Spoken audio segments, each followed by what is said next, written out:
Hello, everyone. So, someone asked me a question, and I just figured that I would share the question and the answer with everyone.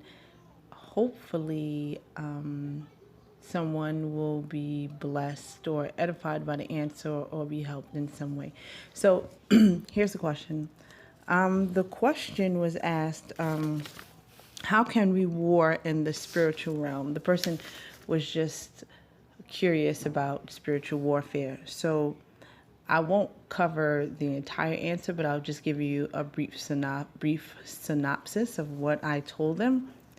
So I brought to them Ephesians, I brought that to their attention, Ephesians 6 and 12, which says, "For we wrestle not against flesh and blood, but against powers, against principalities, against the rulers of the darkness of this world, against spiritual wickedness in high places." And I just told them that it's very important to realize that when we do spiritual warfare, we are actually warring against spirits. Not flesh and blood, but against persons, but persons without bodies. So we have to really take it seriously. And the authority we have in the spiritual realm definitely depends on the relationship we have with God. So if we don't have much of a prayer life, we really don't need to war in the spirit, because it's not something that you want to play with. The more submitted you are to God, the more submitted things will be to you. If you are not submitted to the rulership and authority of God, nothing that is evil will be submitted to you. We also have to understand that there is a hierarchy in the kingdom of darkness. We have to understand that it's immensely complex, and the devil is not someone that works alone. There are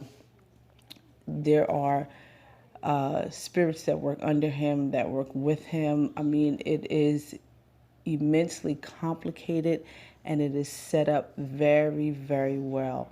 There are rulers in the kingdom of darkness. There are rulers with various areas of descending authority, and there are also sub rulers in those areas that have certain responsibilities over sub areas.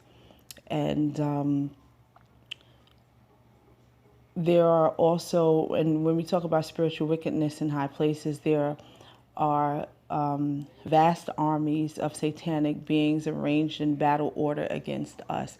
So that's just to give you a brief synopsis of what's going on and how complex this world is, and how the things that we're against are really, really, really well put together. You know, there are whole things, there are whole, I would say, events orchestrated to take us down, to stop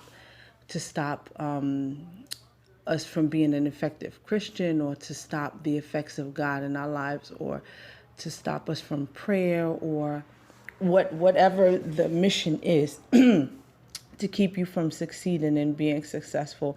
And I just wanted to point that out to let you know that, I often say that it's not the person that we're fighting against, but it's the spirit that is driving the person.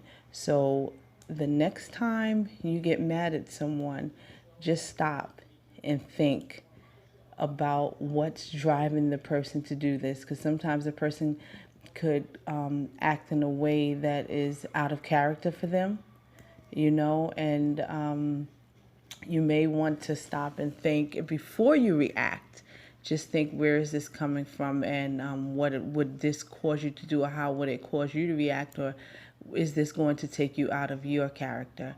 So always keep in mind that when dealing with spiritual warfare, we're definitely dealing with things that are very real.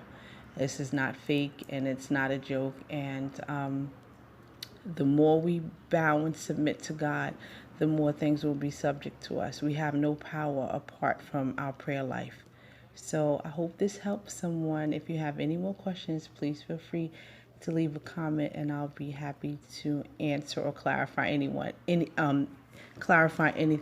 As I said before, this is only a brief synopsis of just trying to remember different points that I touched on with the person. I don't want to give you the entire answer because it's kind of long and in depth, but just a couple of minutes I just wanted to share with you. So I hope you're blessed. Thank you. Bye-bye.